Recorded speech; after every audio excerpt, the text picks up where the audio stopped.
My new endgame loadout in Forbidden West probably isn't quite what you think. Now that we have new legendary gear from the Burning Shores, we can mix and match weapons, outfits, coils, and weaves from the base game, New Game Plus, and the DLC. But my new ultimate loadout actually only has one weapon in common with my old one. So let's run through my entire build. I'll show you which weapons I'm using, as well as the coils and weaves I've paired them with, my favorite Valor Surges and weapon techniques, as well as some skills you actually might want to disable, and even how I set up my toolkit with smoke bombs, potions, and food.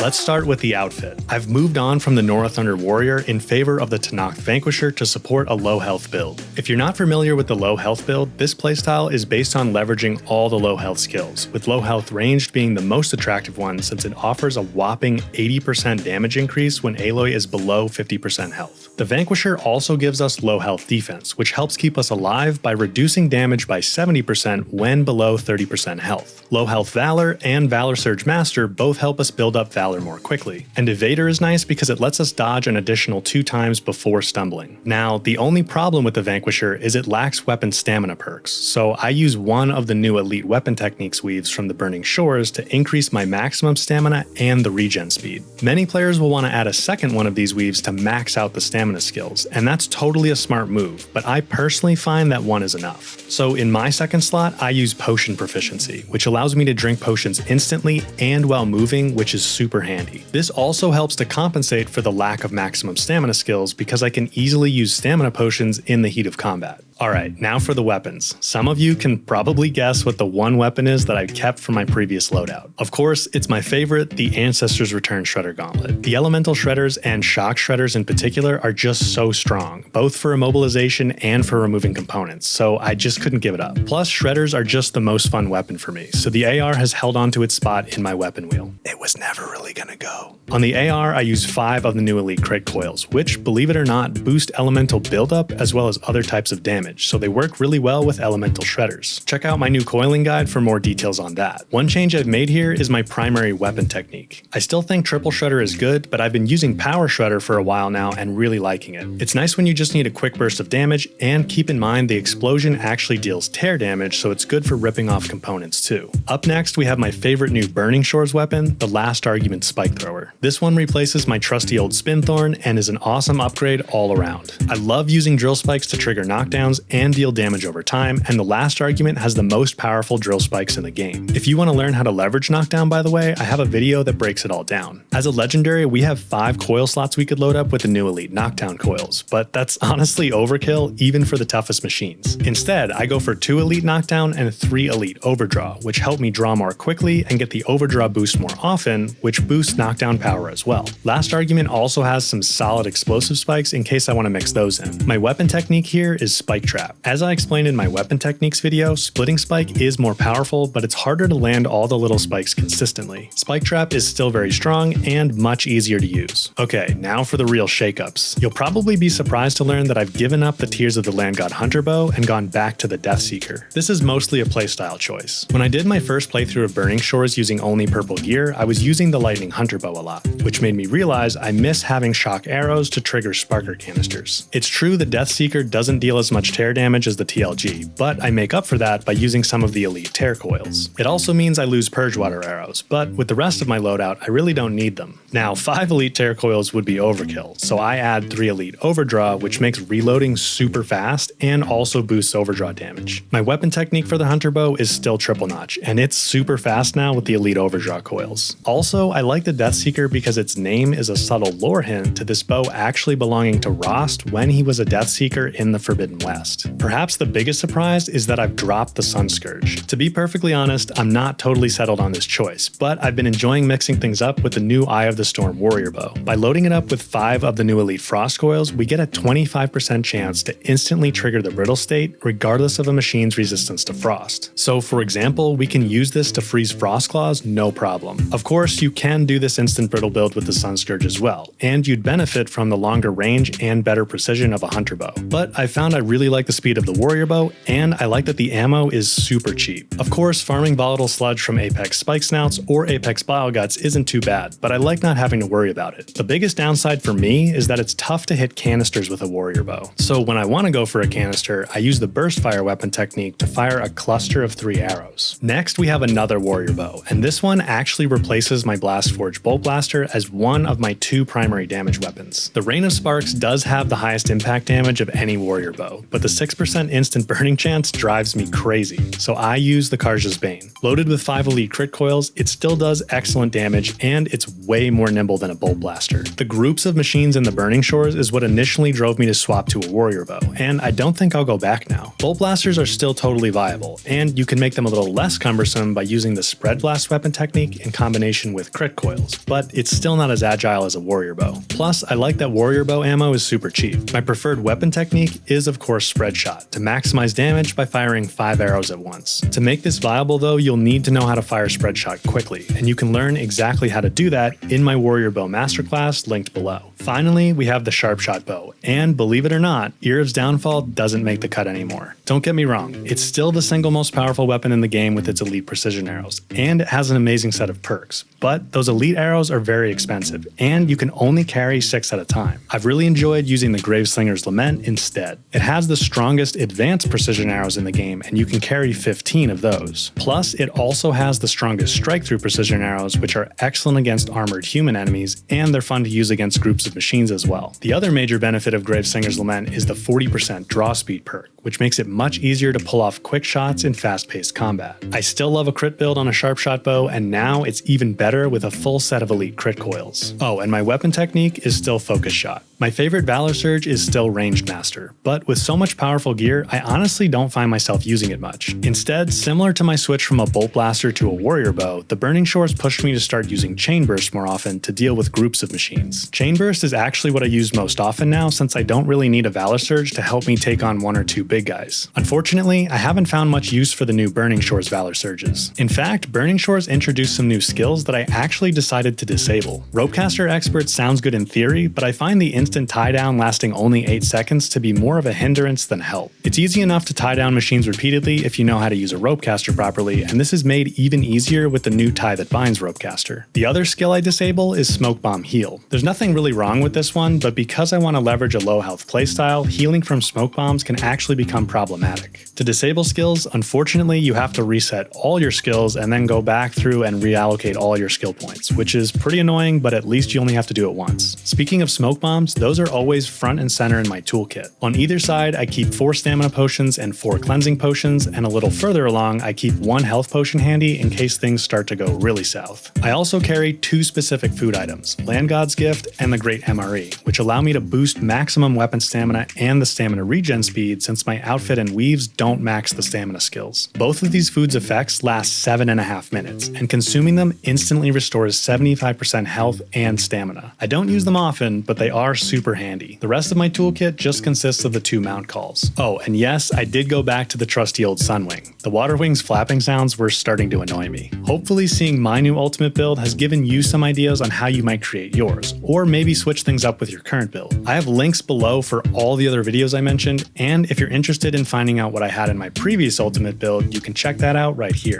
As always, thanks for watching, and I'll catch you in the next one.